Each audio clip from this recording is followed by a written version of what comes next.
Dear viewers, you are warmly welcome in this lecture. Kindly subscribe this channel and also press the bell icon below so that you could be notified about any new video from Biology Guardian. Thank you.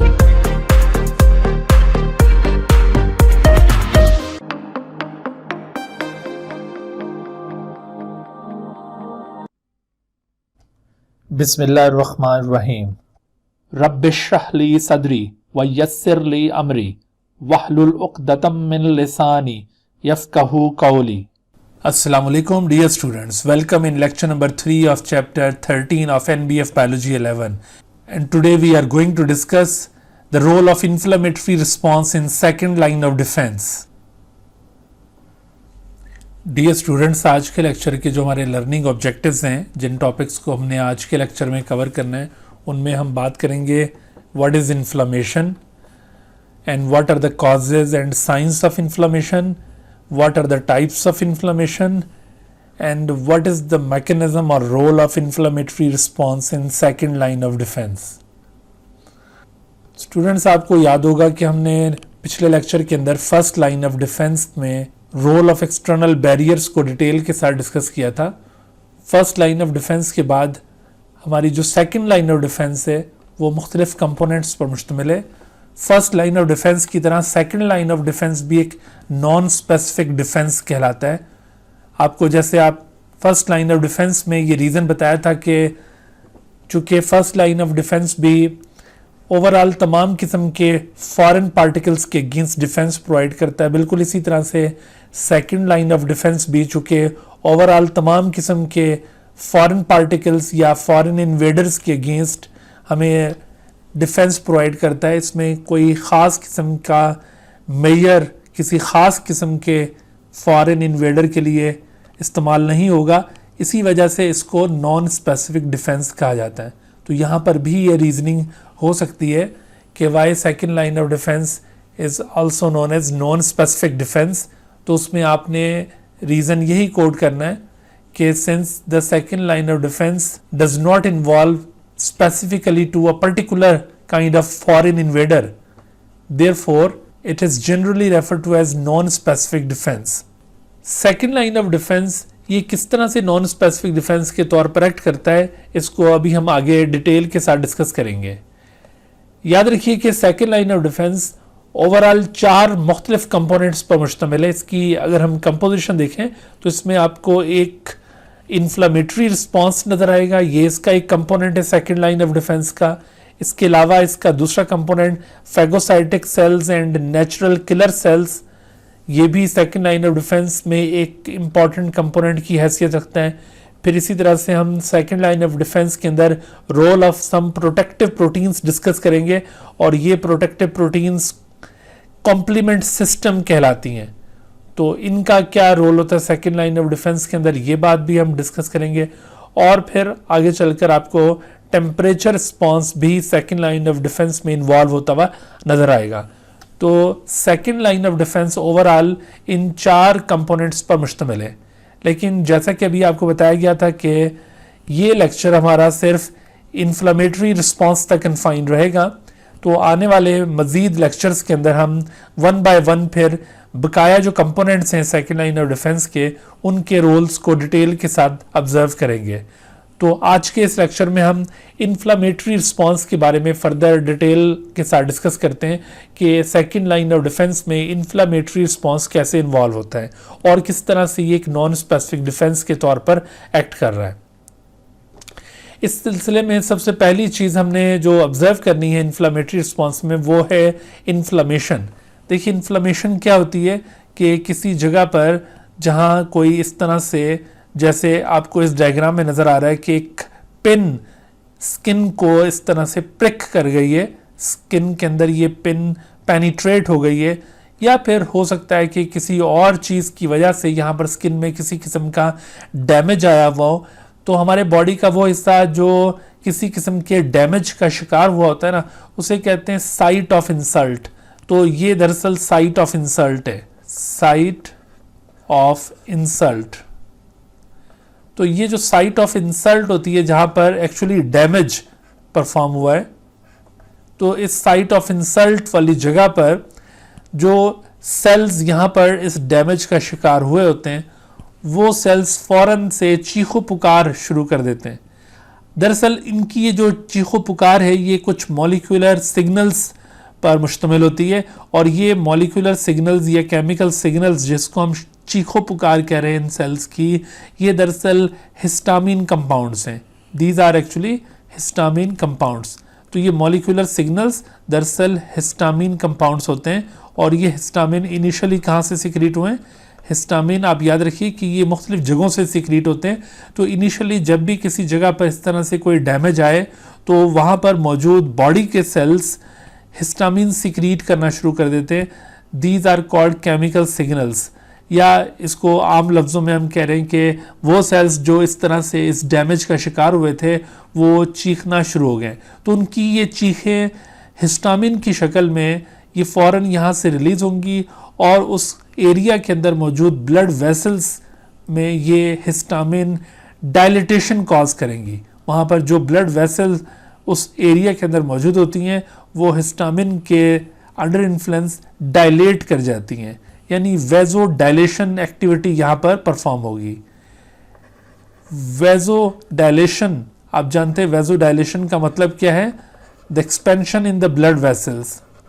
तो ये जब blood vessels expand करती हैं तो in blood vessels के expansion से यहाँ पर दो चेंजेस रूनुमा होती हैं। एक तो देखिए कि उस जगह की ये ब्लड वेसल्स जब इस तरह से एक्सपेंड कर जाएंगी तो उससे उस एरिया के अंदर ब्लड की सप्लाई ज़्यादा फरावानी से होना शुरू हो जाएगी, बहुत आसानी से ब्लड वहाँ पर फ्लो करना शुरू कर देगा। और दूसरा, जब ये ब्लड कैपिलरीज इस तरह से एक्सपैंड करती हैं, इसकी वॉल आप जानते हैं ब्लड कैपिलरीज की वॉल जस्ट 1 सेल थिकेंड होती है जो कि एंडोथीलियम पर मुश्तमिल है। तो ये एंडोथीलियल सेल्स इस तरह से जब एक्सपैंड करेंगे तो उन एंडोथीलियल सेल्स के दरमियान कुछ गैप्स अपीयर हो जाते हैं, और उन गैप से ब्लड का liquid portion along with some cells वो लीक होना शुरू हो जाता है। और स्पेशली जो यहाँ हमारे बॉडी के अंदर फैगोसाइटिक सेल्स गश्त कर रहे होते हैं तो वो फैगोसाइटिक सेल्स बासानी फिर कैपिलरी से निकलकर उस साइट ऑफ इंसल्ट पर टारगेट करते हैं, उस जगह पर पहुंचते हैं और वहाँ पर माइक्रोब्स की किलिंग कॉज करते हैं। तो आपने देखा कि इस तरह से जब ये ब्लड वेसल्स यूँ एक्सपेंड कर जाएंगी जिससे ब्लड की सर्कुलेशन उस एरिया के अंदर बढ़ जाएगी, और इन फैगोसाइटिक सेल्स को ब्लड कैपिलरी से निकलने का मौका मिल जाएगा। तो ऐसी सूरत में वो एरिया जहाँ पर इस तरह से ब्लड वेसल्स में एक्सपेंशन हुई हो तो वो एरिया आपको थोड़ा सा यूँ स्वेल होता हुआ नज़र आएगा। आप देख रहे हैं कि जब ये स्किन इस तरह से रप्चर हुई थी due to the penetration of pin, तो उस वक्त स्किन इस तरह से स्मूथ थी, लेकिन जैसे ही ये स्किन के अंदर कोई डैमेज आया है तो स्किन का वो एरिया फ़ौरन से इस तरह स्वेल हो गया है।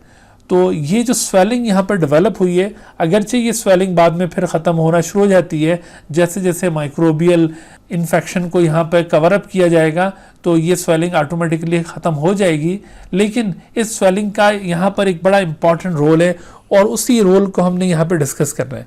तो ये जो आपने यहाँ पर स्वेलिंग बनती हुई देखी है, जब भी कोई इस तरह से टिश्यू में कोई डैमेज टेक प्लेस होता है और उसकी वजह से यूँ स्वेलिंग डेवलप हो जाती है, तो यही स्वेलिंग दरअसल इन्फ्लेमेटरी रिस्पांस कहलाता है। और ये इन्फ्लेमेटरी रिस्पांस हमारी सेकंड लाइन ऑफ डिफेंस के अंदर एक बड़ा इंपॉर्टेंट रोल प्ले करता है। तो ये सेकंड लाइन ऑफ डिफेंस में कैसे इंपॉर्टेंट रोल प्ले करता है इसको अभी हम डिटेल के साथ आगे ऑब्जर्व करते हैं, लेकिन इससे पहले हम ज़रा देख लें कि ये जो इन्फ्लेमेटरी रिस्पांस के अंदर हमने टर्म इन्फ्लेमेशन यूज़ किए, इसको कैसे डिफ़ाइन किया जा सकता है।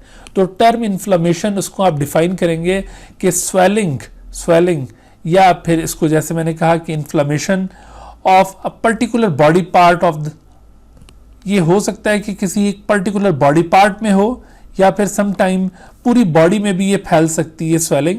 तो स्वेलिंग और inflammation of a particular body part और whole body as a result of an infection is called inflammation. एक बात आप ये जहन में रख लीजिए कि किसी भी जगह पर अगर इन्फ्लेमेशन हो रही है, स्वेलिंग हो रही है, तो इसका मतलब है कि उस जगह पर कोई इन्फेक्शन ज़रूर है। तो इन्फेक्शन की एक अलामत है ये जिस जगह पर भी आपको इन्फेक्शन होगा उसी जगह पर आपको ये इन्फ्लामेशन नज़र आएगी।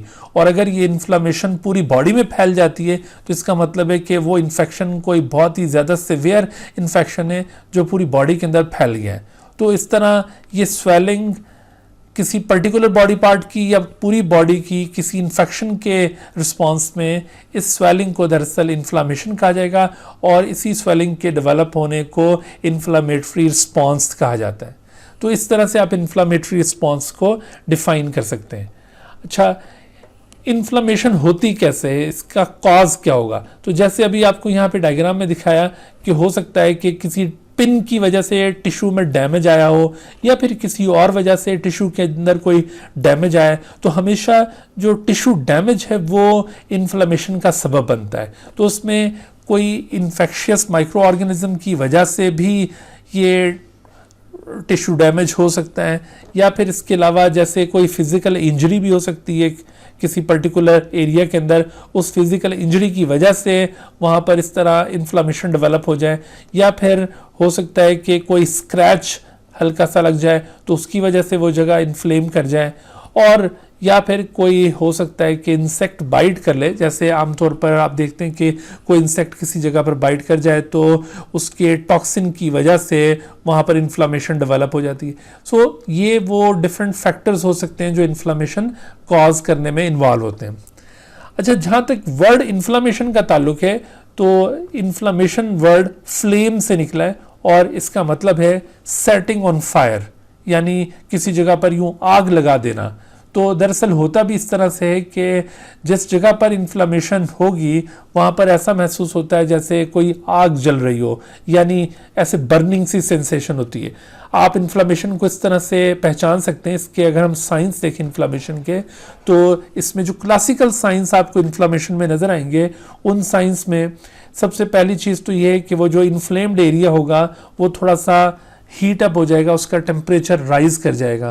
तो ये हीट निकलती हुई उस जगह से महसूस होती है जिस जगह पर इन्फ्लामेशन हुई होती है। और उसकी वजह क्या है? उसकी वजह यही है कि दरअसल उस जगह की ब्लड वेसल्स एक्सपेंड कर जाती हैं और सर्कुलेशन वहाँ पर वाइड हो जाती है और इसी वजह से हीट निकलना शुरू हो जाएगी उस जगह से। इसके अलावा वो जगह पेनफुल भी हो जाएगी चूँकि वहाँ पर टिश्यू डैमेज हुआ है, तो जो हमारे पेन रिसेप्टर्स से वो स्टिमुलेट हुए होते हैं और इस वजह से वो एरिया पेनफुल भी हो जाएगा। तो ये भी एक क्लासिकल साइन है इन्फ्लामेशन का। और इसके साथ साथ वहाँ पर रेडनेस भी अपीयर हो जाती है चूँकि सर्कुलेशन वहाँ पर ज़्यादा एक्सपैंड कर चुकी होती है, ब्लड ज़्यादा मिकदार में सर्कुलेट हो रहा होता है, तो वो जगह अमूमन थोड़ी सी रेडिश नज़र आएगी due to more flow of the blood. और इसके साथ साथ उस जगह पर जैसे आपको बताया कि स्वेलिंग भी नज़र आएगी। तो ये इन्फ्लेमेशन की सबसे प्रोमिनेंट यूँ समझें कि उसकी अलामत है, उसका साइन है। इससे आप बड़ी आसानी से ऑब्जर्व कर सकते हैं कि ये जगह इन्फ्लेम्ड है। यानी हो सकता है कि आमतौर पर आप किसी पेशेंट को जब देख रहे हैं तो उसमें आपको हीट का भी पता नहीं चल रहा, उसमें जब तक वो पेशेंट खुद से बताएगा नहीं तो पेन भी पता नहीं चल रहा, और बाज़ औक़ात ये रेडनेस भी अभी इतनी अपीयर नहीं हुई होती, लेकिन स्वेलिंग बहुत आसानी से महसूस की जा सकती है उस एरिया के अंदर। तो ये स्वेलिंग बड़ी आसानी से ये बताएगी कि इस जगह पर इन्फ्लामेशन हुई है। और इसके साथ साथ वहाँ पर जो नॉर्मल फंक्शन होता है वो भी लॉस हो जाता है क्योंकि टिश्यू डैमेज हुआ है और उस टिश्यू डैमेज की वजह से उस एरिया के अंदर जो भी कोई नॉर्मल एक्टिविटी चल रही थी वो एक्टिविटी भी वहाँ पर रुक जाएगी, वो फंक्शन भी वहाँ पर लॉस हो जाएगा। तो these are classical signs of inflammation. ये जो आपको छोटी छोटी सी यहाँ पर चीज़ें हाईलाइट करके बताई जा रही हैं, जैसे आपको कॉजेज़ ऑफ इन्फ्लामेशन बताए, ये साइंस ऑफ इन्फ्लामेशन बताया, तो ये शॉर्ट क्वेश्चन में आपसे पूछे जा सकते हैं, इनको अलहदा से आपने याद रखना है। और इसी तरह से लिटरल मीनिंग ऑफ इन्फ्लामेशन वो भी आपको बताया है। तो इस तरह की बातें शॉर्ट क्वेश्चन में आपसे पूछी जा सकती हैं, इनके ऊपर आपकी तवज्जो रहनी चाहिए। अच्छा, इन्फ्लामेशन की दो टाइप्स होती हैं। इन्फ्लामेशन में एक टाइप को लोकलाइज्ड या लोकल इन्फ्लामेशन कहा जाएगा और दूसरी टाइप को सिस्टमिक या फिर वाइड स्प्रेड इन्फ्लामेशन कहा जाता है। लोकलाइज्ड या लोकल इन्फ्लामेशन जैसे कि नाम से ही जाहिर है कि this is an inflammatory response confined to a specific area of the body, यानी ये पूरी बॉडी के अंदर नहीं फैला हुआ होगा, वो पर्टिकुलर एरिया जहाँ पर कोई टिश्यू डैमेज हुआ है तो सिर्फ उसी एरिया तक ये इन्फ्लामेशन कन्फाइंड रहती है। तो इस वजह से इस इन्फ्लामेशन को लोकलाइज्ड या फिर लोकल इन्फ्लामेशन कहा जाता है। और दूसरी तरफ सिस्टमिक या वाइड स्प्रेड इन्फ्लामेशन, जैसे कि नाम से जाहिर हो रहा है कि this is the inflammation which spreads through out the body, या पूरे सिस्टम के अंदर ये इन्फ्लामेशन फैल जाती है। तो आप सिवियरिटी के लिहाज से अगर दोनों को कंपेयर करें तो जाहिर सी बात है कि जो इन्फ्लामेशन पूरी बॉडी में फैल जाएगी वो ज़्यादा डेंजरस होगी। यानी जब इन्फेक्शन आउट ऑफ कंट्रोल हो जाते हैं और वो पूरी बॉडी को अपनी लपेट में ले लेते हैं तो आमतौर पर उस वक्त ये फिर सिस्टमिक या वाइड स्प्रेड इन्फ्लामेशन डेवलप होती है। और जब तक इन्फेक्शन अपने कंट्रोल में होता है, अभी इन्फेक्शन बॉडी को डैमेज करने की कोशिश कर रहा होता है, तो उस वक्त वो इन्फ्लामेशन उस जगह पर लोकलाइज्ड रहेगी, उसी जगह पर कन्फाइंड रहेगी जिस जगह पर वो टिश्यू डैमेज हुआ था। अच्छा, अब आखिर में हम बात कर लेते हैं कि इन्फ्लामेशन का मैकेनिज्म क्या है, इन्फ्लामेशन कैसे होगी और उसका सेकंड लाइन ऑफ डिफेंस के अंदर क्या रोल है। देखिए, इन्फ्लामेशन जैसे अभी मैंने आपको एग्जांपल में बताया कि बहुत सारे फैक्टर्स हैं जो इन्फ्लामेशन कॉज कर सकते हैं, जिसमें जैसे सिंपली अगर कोई पिन चुभ जाए तो उसकी वजह से भी इन्फ्लामेशन हो जाती है, या फिर कोई और फैक्टर भी हो सकता है। तो मिसाल के तौर पर हम बात करते हैं कि first thing that happens when a tissue is injured is that the damaged cells release chemical alarm signals such as histamine। तो मैंने आपको जैसे अभी यहाँ पर शो किया था कि पिन जैसे ही चुभी है तो वो सेल्स जो उस एरिया में मौजूद थे जो कि असल इंजरी का शिकार हुए हैं, those injured cells begin to secrete some chemical signals and those chemical signals consist of histamine। तो ये हिस्टामीन यहाँ पे सिक्रीट होना शुरू हो गया। जैसे अभी मैंने आपको बताया था कि हिस्टामीन हमारे बॉडी के अंदर और दूसरी जगहों से भी सिक्रीट होता है, हमारे ब्लड के कुछ सेल्स भी हिस्टामीन सिक्रीट करते हैं, लेकिन ये हिस्टामीन यहाँ से उन सेल से भी सिक्रीट होगा जिस जगह पर इस तरह से टिश्यू डैमेज आया होता है। और दरअसल ये जगह जहाँ पर ये टिश्यू डैमेज आया था, इस जगह को क्या कहते हैं, जैसे अभी मैंने आपको बताया था कि this place is called site of insult. तो ये साइट ऑफ इंसल्ट है, यहाँ पे बेइज्जती हुई है बॉडी की, तो ये साइट ऑफ इंसल्ट कहलाएगी, या इसको आप साइट ऑफ इन्फेक्शन भी कह सकते हैं, या सिंपली आप इसको टारगेट साइट भी इस वक्त कह सकते हैं। तो ये टारगेट साइट या साइट ऑफ इंसल्ट या फिर साइट ऑफ इन्फेक्शन जहाँ पर माइक्रोब्स दाखिल हुए, क्योंकि देखो ये पिन कंटामिनेटेड थी, जैसे ये पिन चुभी तो उसके साथ बहुत सारे बैक्टीरिया यहाँ से अंदर दाखिल होने की कोशिश कर रहे हैं। या इवन हमारी स्किन के ऊपर भी बैक्टीरिया मौजूद होते हैं, लेकिन उनको नॉर्मली एंटर होने का मौका नहीं मिल रहा होता जब तक कि स्किन ब्रेक ना हो जाए। आपने फर्स्ट लाइन ऑफ डिफेंस के अंदर भी देखा था कि हमारी जो स्किन है वो एक इम्पेनिट्रेबल बैरियर है अगेंस्ट माइक्रोबियल इन्वेजन, लेकिन अगर ये स्किन किसी जगह से यूँ डैमेज हो जाए तो फिर ये फॉरेन इन्वेडर्स को अंदर दाखिल होने का मौका मिल जाता है। लेकिन ये सेल्स जो इस एरिया में इस डैमेज का शिकार हुए होते हैं तो वो इन बैक्टीरिया को आता हुआ देखकर फ़ौरन चीखना शुरू कर देते हैं। तो ये जो इनकी चीखें हैं इन सेल्स की, ये चीखें ही दरअसल हिस्टामीन की शक्ल में है। हिस्टामीन जो इन सेल्स से रिलीज़ हो रहा है ये दरअसल इन सेल्स की चीखों पर मुश्तमिल है। तो हिस्टामीन जैसे यहाँ से रिलीज़ होगा, ये हिस्टामीन क्विकली उस एरिया की ब्लड वेसल्स को टारगेट करता है। इन ब्लड वेसल्स में हिस्टामिन की वजह से डायलिटेशन होना शुरू हो जाती है। तो ये डायलेशन या डायलिटेशन इन ब्लड वेसल्स जिसे वेजो डायलेशन कहा जाता है, this is also known as vasodilation. So ये वेजो डायलेशन इस जगह पर जब डेवलप होगी तो उस वेजो डायलेशन की वजह से ब्लड कैपिलरीज एक्सपैंड होना शुरू हो जाएंगी। आप देख रहे हैं कि यहाँ पर ब्लड कैपिलरीज का डायमीटर कम नज़र आ रहा है, लेकिन यहाँ पर ब्लड कैपिलरीज का डायमीटर ज़्यादा हो गया। यहाँ पर देखिए, जब भी ये इन्फ्लामेशन परफॉर्म होती है तो उससे दो काम होते हैं। एक तो जब ये ब्लड वेसल्स इस तरह से एक्सपेंड कर जाती हैं और वहाँ पर स्वेलिंग डेवलप हो जाएगी तो उसकी वजह से ब्लड की सर्कुलेशन उस एरिया के अंदर बढ़ जाएगी। और दूसरा, ये जो एंडोथेलियल सेल्स होते हैं, in response to this inflammation, या जब ये यूँ समझ लें कि एक्सपैंड करेंगे तो इनमें से कुछ स्टिकी सब्सटेंस रिलीज होना शुरू हो जाएंगे। सो दो sticky substance adhere the white blood cells, ठीक है, वो स्टिकी सब्सटेंस जो एंडोथेलियल सेल्स से रिलीज होते हैं, दो sticky substance adhere the white blood cells. Adhere का मतलब क्या है कि उन वाइट ब्लड सेल्स को ये अपने साथ चिपका लेंगे, और वो वाइट ब्लड सेल्स जब यहाँ पर चिपक जाएंगे, चूँकि वैसे वाइट ब्लड सेल्स यहाँ से तेजी से गुजर रहे होते हैं, लेकिन जब ये स्टिकी सब्सटेंस उस एरिया के अंदर सिक्रीट होते हैं from the wall of the capillary, from endothelium, तो उन स्टिकी सब्सटेंस के साथ ये इस तरह से चिपक जाएंगे सेल्स, और इन सेल्स को फिर यहाँ से बाहर निकलने का मौका मिल जाएगा। बाहर निकलने का मौका क्यों मिल जाएगा? क्योंकि देखिए ये जो आप कैपिलरी की वॉल देख रहे हैं, तो कैपिलरी की वॉल जस्ट 1 सेल थिकनेड है। अगर मैं आपको यहाँ पर इसका इस तरह से सरफेस व्यू शो करूँ और इसका क्रॉस सेक्शन दिखाऊं, तो आपको ये सरफेस व्यू और क्रॉस सेक्शन यूँ नज़र आ रहा है। देखिए ये इसका क्रॉस सेक्शन, एंडोथेलियम आपको इस क्रॉस सेक्शन में यूँ नज़र आ रही है कि ये इसके आप देख रहे हैं सेल्स जो कि नॉर्मली इस तरह से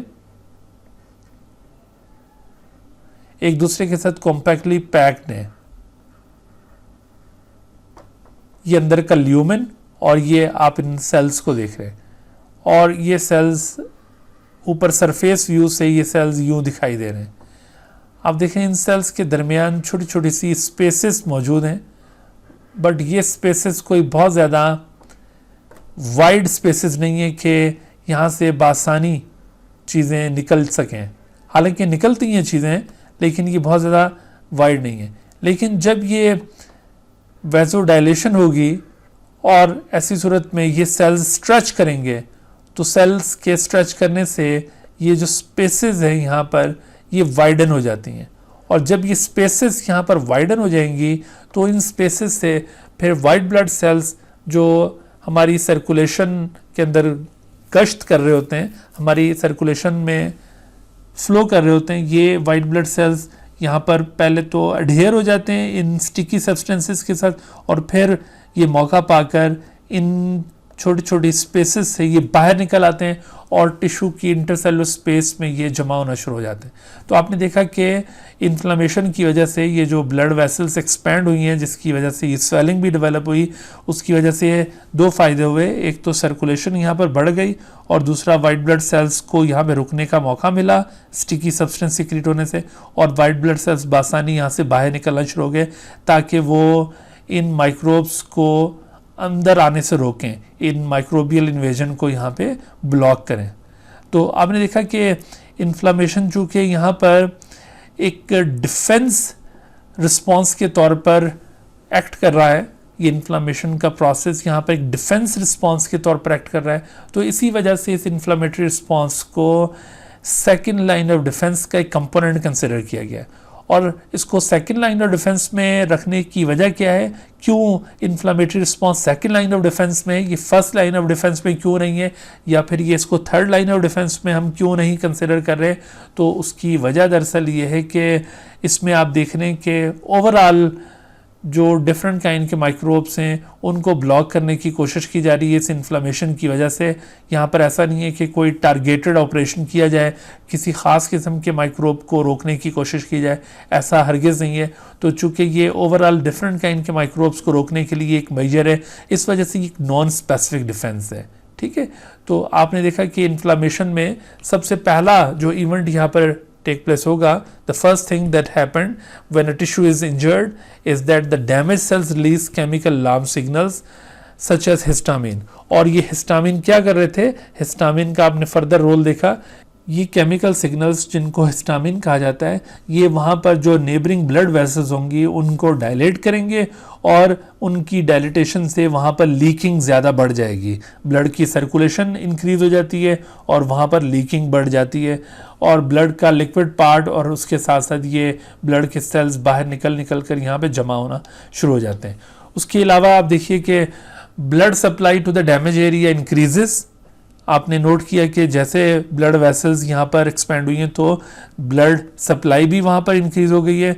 the blood plasma passes out of the leaky vessels into the interstitial fluid of the affected tissue, और उसके साथ ब्लड प्लाज्मा के साथ अब आप देखिए कि जो वाइट ब्लड सेल्स हैं वो भी यहाँ से बाहर निकल आएंगे, और इस तरह से फिर ये white blood cells microbial invasion को ब्लॉक करेंगे। तो जब ये इन्फेक्शन ख़त्म हो जाता है तो हमारे ब्लड के अंदर ही एक मैकेनिज्म पाया जाता है, ब्लड के मज़ीद कुछ सेल्स ऐसे हैं जो एंटी हिस्टामिन कंपाउंड्स प्रोड्यूस करते हैं और उन एंटी हिस्टामिन कंपाउंड्स की वजह से हिस्टामिन का इफेक्ट ख़त्म हो जाता है और इन्फ्लामेशन रिड्यूस होना शुरू हो जाती है। जब ये इन्फेक्शन ख़त्म हो जाएगा तो ऑटोमेटिकली ये इन्फ्लामेशन रिड्यूस हो जाएगी और बॉडी दोबारा अपने नॉर्मल फंक्शन को अडॉप्ट कर लेगी। तो इस तरह से आपने देखा कि inflammatory response second line of defence के अंदर एक नॉन स्पेसिफिक डिफेंस का रोल प्ले कर रहा है। तो बच्चों, आज के लेक्चर में हमने सिर्फ इन्फ्लामेटरी रिस्पॉन्स का रोल ऑब्जर्व किया सेकेंड लाइन ऑफ डिफेंस के अंदर। नेक्स्ट लेक्चर के अंदर फिर आपको फैगोसाइटिक सेल्स और नेचुरल किलर सेल्स का रोल बताएंगे कि सेकेंड लाइन ऑफ डिफेंस के अंदर ये कंपोनेंट्स किस तरह से एक्ट करते हैं। Dear viewers, thank you for watching this video. If you have not subscribed this channel, kindly subscribe it and also press the bell icon below so that you could be notified about any new video lecture from Biology Guardian. And also do not hesitate to ask any question regarding this lecture. My contacts are shown on the screen. Thank you once again.